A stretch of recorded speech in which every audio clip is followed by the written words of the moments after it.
ఇర్మీయా 22వ అధ్యాయము. యెహోవా ఈలాగు సెలవిచ్చుచున్నాడు, నీవు యూదారాజు నగరు దిగిపోయి అక్కడ ఈ మాట ప్రకటింపుము. దావీదు సింహాసనము మీద కూర్చుండు యూదారాజా, నీవును ఈ గుమ్మముల ద్వారా ప్రవేశించు. నీ ఉద్యోగస్తులను నీ జనులను యెహోవా మాట వినుడని ప్రకటింపుము. యెహోవా ఈలాగు ఆజ్ఞనిచ్చుచున్నాడు, మీరు నీతి న్యాయములను అనుసరించి నడుచుకొనుడి. దోచుకొనబడిన వానిని బాధపెట్టు వాని చేతిలో నుండి విడిపించుడి. పరదేశులనైనను తండ్రి లేని వారినైనను విధవరాండ్రనైనను బాధింపకుడి. వారికి ఉపద్రవము కలుగజేయకుడి. ఈ స్థలంలో నిరపరాధుల రక్తము చిందింపకుడి.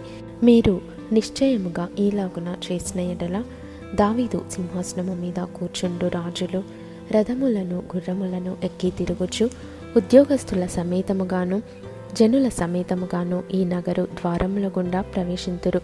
మీరు ఈ మాటలు వినని ఎడల ఈ నగరు పాడైపోవును. నా తోడని ప్రమాణము చేయుచున్నాను. ఇదే యెహోవా వాక్కు. యూదారాజు వంశస్థులను గూర్చి యెహోవా ఈలాగు సెలవిచ్చుచున్నాడు, నా ఎన్నికలో నీవు గిలాదు వలె నున్నావు, లెబానోను శిఖరము వలె ఉన్నావు. అయినను నిశ్చయముగా ఎడారిగాను నివాసులు లేని పట్టణములుగాను నేను నిన్ను చేయుదును. నీ మీదికి వచ్చుటకై ఒక్కొక్కడు తన ఆయుధములను పట్టుకొను సంహారకులను నేను ప్రతిష్ఠించుచున్నాను. వారు నీ దేవదారు చెట్లలో శ్రేష్టమైన వాటిని నరికి అగ్నిలో పడవేతురు. అనేక జనులు ఈ పట్టణపు మార్గమున పోవచ్చు, యెహోవా ఎందు నిమిత్తము ఈ గొప్ప పట్టణమును ఈలాగు చేసెనని ఒకనినొకడు అడుగగా, అచ్చటి వారు వీరు తమ దేవుడైన యెహోవా నిబంధనను నిరాకరించి అన్యదేవతలను పూజించి వాటికి నమస్కారము చేసినందున ఆయన ఈలాగున చేసి ఉన్నాడని చెప్పుదురు. చనిపోయిన వాని గూర్చి ఏడవవద్దు, వాని గూర్చి అంగలార్చవద్దు. వెళ్ళిపోవచ్చున్న వాని గూర్చి బహురోదనము చేయుడి. వాడు ఇకను తిరిగి రాడు, తన జన్మభూమిని చూడడు. తన తండ్రి అయిన యోషియాకు ప్రతిగా ఏలినవాడై ఈ స్థలంలో నుండి వెళ్ళిపోయిన యూదారాజైన యోషియా కుమారుడగు షల్లూమును గూర్చి యెహోవా ఈలాగు సెలవిచ్చుచున్నాడు, అతడు ఇక్కడికి తిరిగి రాడు. ఈ దేశమునిక చూడక వారు అతని తీసుకొని పోయిన స్థలమునందే అతడు చచ్చును.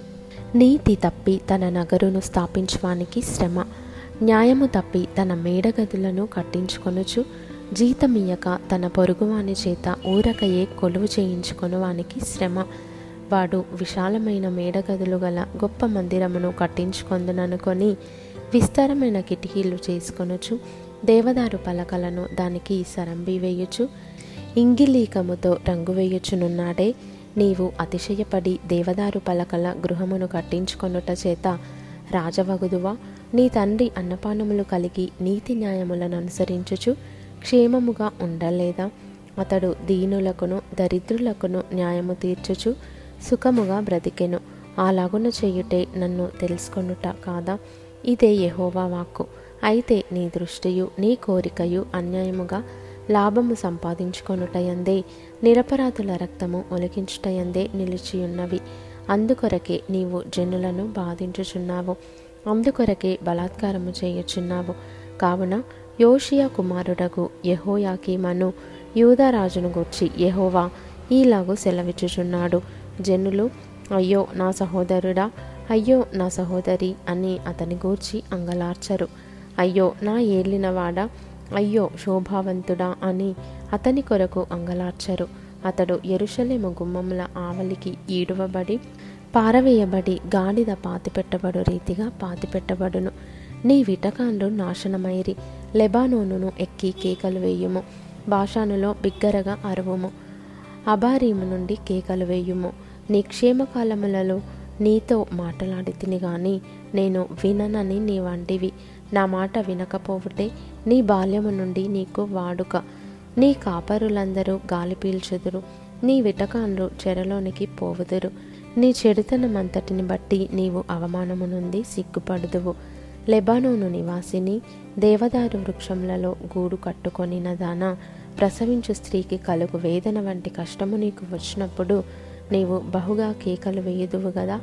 యెహోవా సెలవిచ్చినదేమనగా, యూదారాజైన యెహోయాకీము కుమారుడగు కొన్య నా కుడి చేతికి శిఖా ఉంగరముగా ఉండినను దాని మీద నుండి నిన్ను ఊడదీసి వేసేదనని నా తోడని ప్రమాణము చేయుచున్నాను.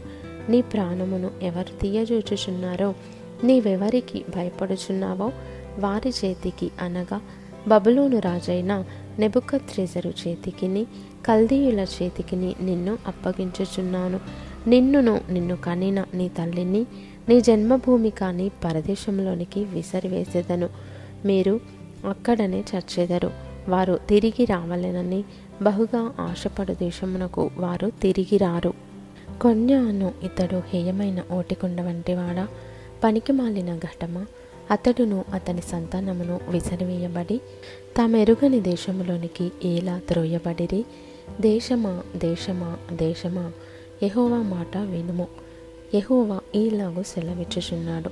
సంతానహీనుడనియు తన దినములలో వర్ధిల్లని వాడనియు ఈ మనుషుని గూర్చి వ్రాయుడి. అతని సంతానములో ఎవడునూ వర్ధిల్లడు, వారిలో ఎవడునూ దావీదు సింహాసనమందు కూర్చుండడు. ఇక మీదట ఎవడునూ యూదాలో రాజుగా నుండడు.